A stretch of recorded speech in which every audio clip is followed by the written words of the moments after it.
Welcome back, Nick Lenz's Comic Corner. Classic/non-classic. This is episode number 261, Doubleshot number 193. First up, Spider-Man 2099, Volume 3, and this contains issues 59 to 64. Why am I referring to it by its volume 1 numbering? Because Marvel refuses to do it, despite the fact that at this point 64 issues have been released by the Drake himself. I think the most recent issue that's come out for this series, I believe, is issue number 11. Let me double check that just to make sure about that.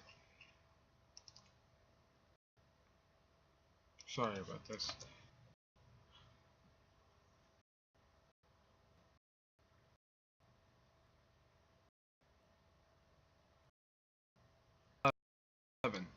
Was the most recent issue that's come out for this series. So that brings it to about, I'd say, issue 69. Yeah. So basically, there's been 69 issues released for the series. Now, how do I figure that? Simple. The original volume, which was published back in the 90s, that lasted 46 issues. First 44, that might be they last year, somebody else. The previous volume, which started in 2014 and was relaunched last year, that lasted 12 issues. That brought to 58. As of now, with issue 11 that just recently came out, that brought up to 69. So that's why these are issued 59 to 64. Now, this is kind of a good jumping on point, but I do also recommend picking up the previous stuff, like the previous, the 29 classic books. I'm not sure exactly why, why they stopped at volume 3. There's still more issues to collect. There's like, I don't know, about 24 issues left to collect. Yeah, as far as I can tell, it's 24 issues.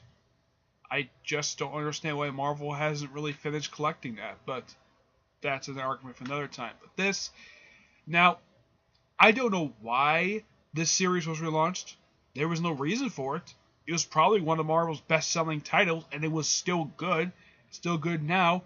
There's no reason why it was relaunched. It should not have been relaunched at all, despite the fact in issue 12 it did set up stuff that would be explored in this volume of the series. But my biggest gripe with it is numbering. And a lot of people probably agree with me on this. That relaunching the series number 1 was a bad idea. But is the storytelling bad? No. As a matter of fact, the artwork is still pretty consistent.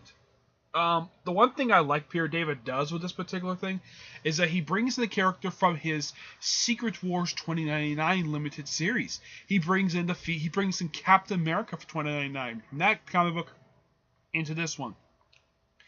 And she's a supporting character in the title, which, kudos.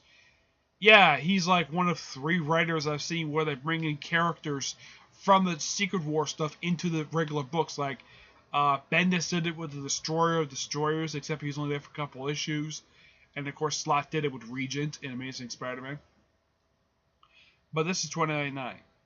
The storytelling is that it's been a few months since the events. I think it's been like 8 months since like the end of the previous volume. I'm not really sure. It's not clearly stated exactly how much time has passed by between issues.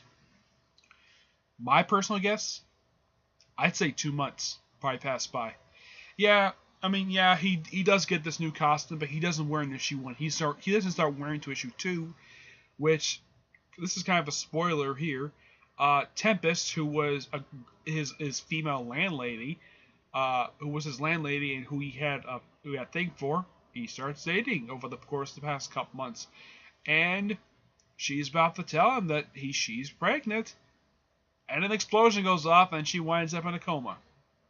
Now, at this point in time, some people are like, okay, she's alive, but no one told Miguel about it. That happens in the next story arc. But I don't want to spoil that. Apparently, Tempest's mother hates Miguel for some reason. I do not know why. Even when it's explained, it still doesn't explain, even though it's explained a little bit later on, it's not explained why she hates Miguel so much. But Tempest is only here for a couple issues, and of course, he's going after some tech guy called Dr. Kronos, who apparently is kind of like Dr. Doom. Yeah, Dr. Doom is referenced in here, but he doesn't show up in here at all. Peter makes an appearance a couple times in here. His appearance not really big because it's not his title, it's Miguel's title.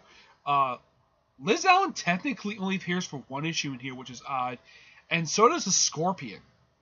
Yeah, the Scorpion.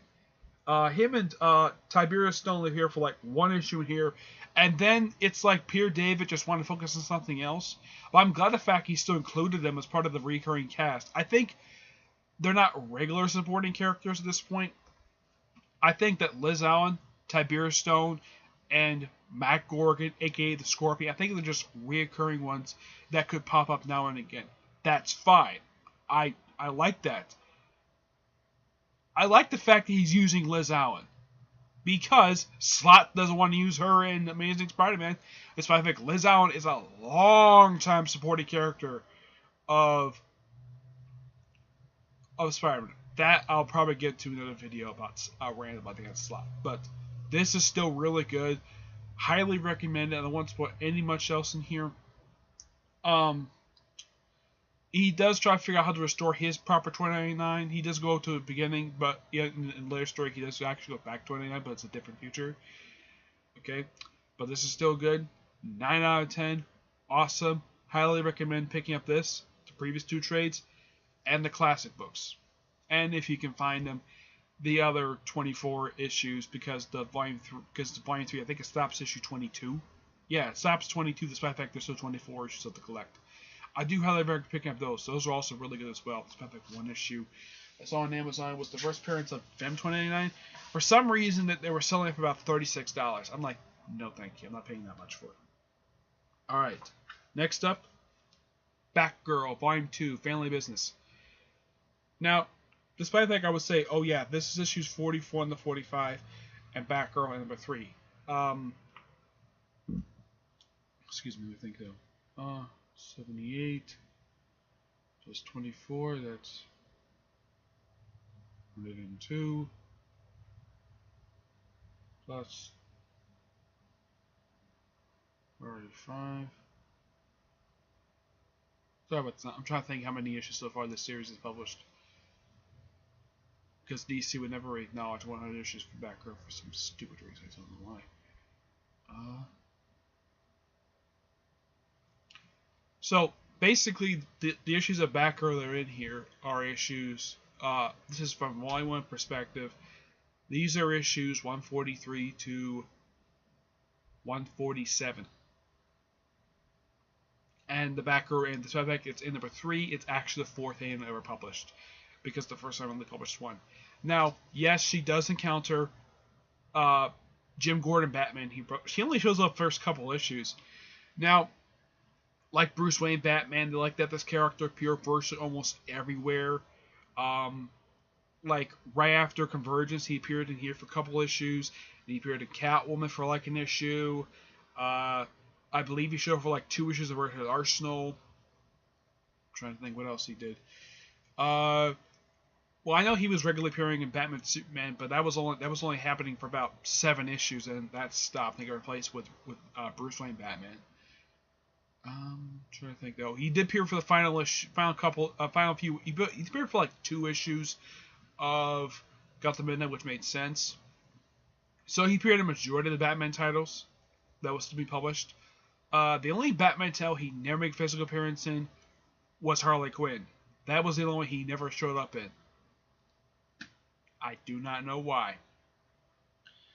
But apparently, it's written in here that apparently whoever is Jim Gordon's boss apparently does not like the other vigilantes in Gotham. It's like only this Batman and the sanctioned officers. No other vigilantes in Gotham. Even from a reader standpoint, that's complete bullcrap. Especially since if it had been, even Jim Gordon points out this is complete bullcrap. That whole premise that apparently Batman is the only person who can actually protect Gotham, despite the fact Gotham is protected by at least 10 different superheroes. I mean, if you look at it, how many heroes does Gotham City have at this particular point in time? You have Batgirl. Okay. You have, Spoiler. Harper Row. You can kind of call Catwoman probably part of that vigilante crew at this point. Trying to think though, who else was it in there? Oh, you had the Robin gang. You have Damian. Which, by the way, Damian does meet Jim Gordon as Batman, and he's like, "Really? You're Batman? No, you're not Batman." Yeah, despite the fact there's about a half a dozen different other vigilantes, apparently Batman's the only one who actually can be a vigilante. Yeah. Now I do like that he calls me bullcrap on that, because even he points out if it had been for the other vigilantes, Gotham would have been destroyed years ago. So I'm glad the fact he acknowledges that, and he does acknowledge Batgirl sort of like a partner in a way, despite the fact that Sue is programmed to take her in for some dumb reason. And I like the fact that you get a chance to see him. You did get a chance to see him briefly without his suit. He gets out of his suit briefly. Here's a good shot of it right here. Yeah, there's Jim Gordon. His I would say his signature bat costume. Plus, you get Livewire show up in here, which that was kind of teased that she would show up in here, and she shows up for a couple issues. And I would say there is I have a couple big gripes of this. Okay, one of course I'll get to in a minute. The other one I'll get to right now. Barbara Gordon and Luke Fox get into a relationship. This relationship is very forced.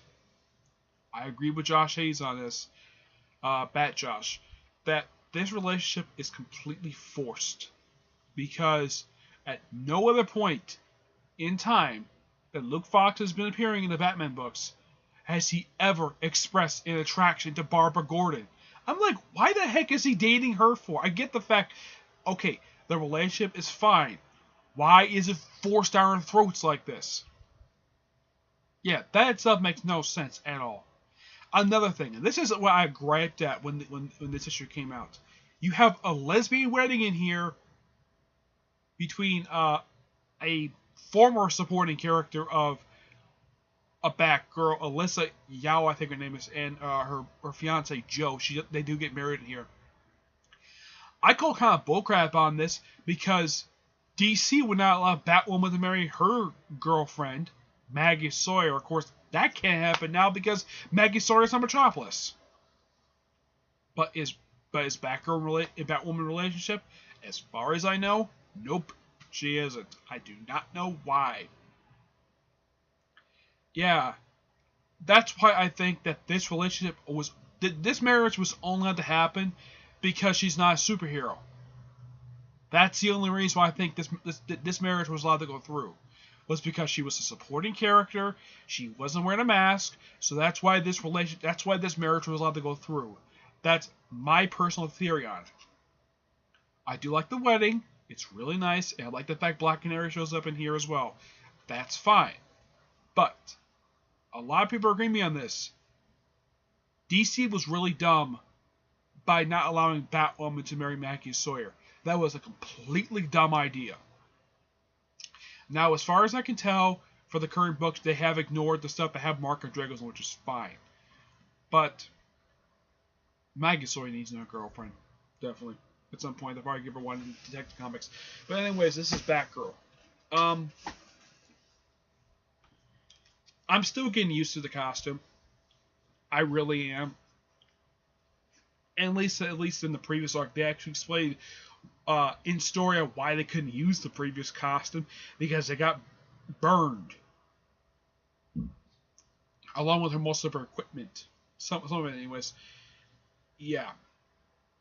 Now, I don't have a really big problem with the costume. Okay, I think the whole point of her putting on this particular style of purple was probably a nod to the 66 series. That's my theory. But I have to ask the question, what was this creative team's problem with the costume Gail Simone introduced? The artist, I think it was Rouse Souse. I don't really remember the artist's name. What was wrong with that costume? The costume looked great. It actually looked like an actual Bat costume. This costume is just yellow gloves, yellow boots, and she puts it on like she's wearing a jacket. Okay, it's like it doesn't feel like an actual costume. It just feels like something she just put together in a few minutes. Like it's jacket, a pair of pants.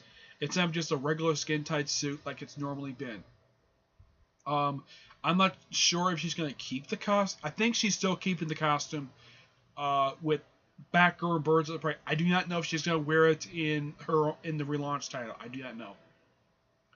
But Dick Grayson shows up in here, which my guess is at that point takes place after Grace number 12, which it's a good issue. It is. And she's like, I can't deal with this right now. And she has every right to be ticked off with Dick Grayson for lying to her all this time that he was alive. And heck, they put the end in here before that.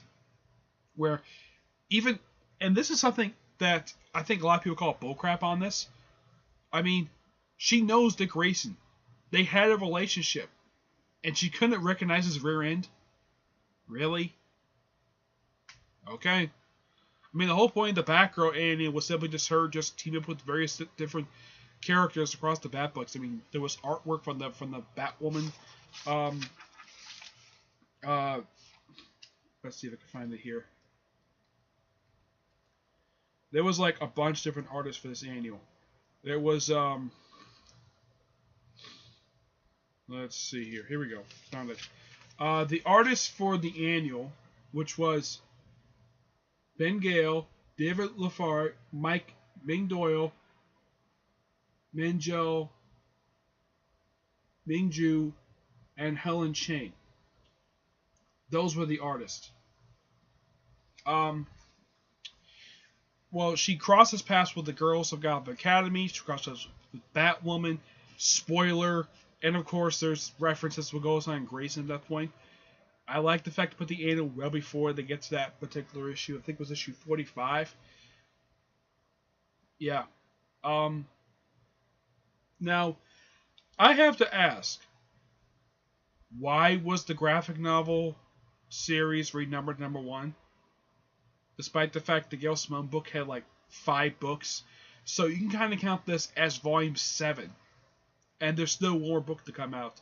And that one probably contains like the last like, I don't know, 7 issues. Yeah. This is still good. Let me show you some artwork. Here's some more of Batneck. Yeah.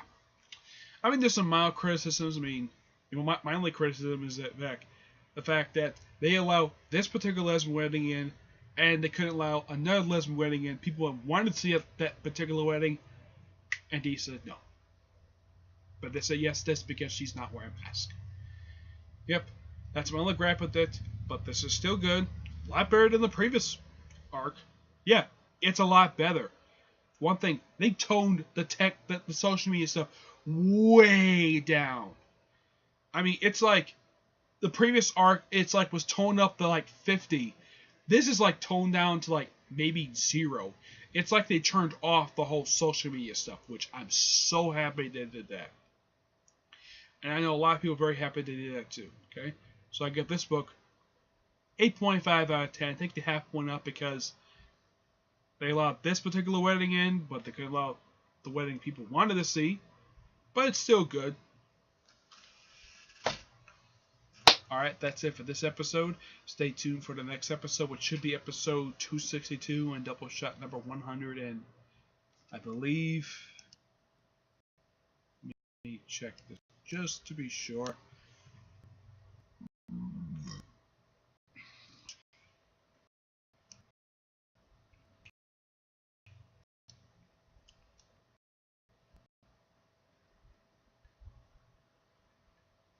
Okay, so